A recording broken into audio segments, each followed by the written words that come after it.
How to disable Face ID lock from WhatsApp on iPhone. Hello guys, this is Atticus and welcome back to another tutorial video.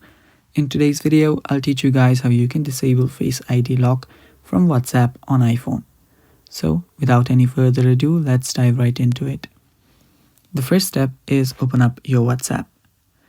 Make sure that you're logged into your account. So there you can see my WhatsApp is locked and it requires my Face ID to unlock. So after unlocking your WhatsApp, you will need to head over to your settings.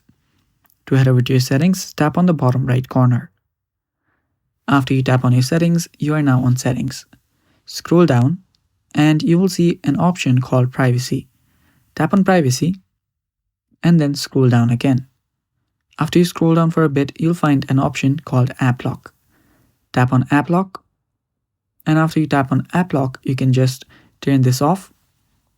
And there you go. That is how you disable Face ID lock from WhatsApp. Now you can just head back from your WhatsApp and try to open it up again. And there you will notice that you do not need Face ID again. And that's all for today's video, guys. Thanks for watching. Stay tuned for more and bye-bye.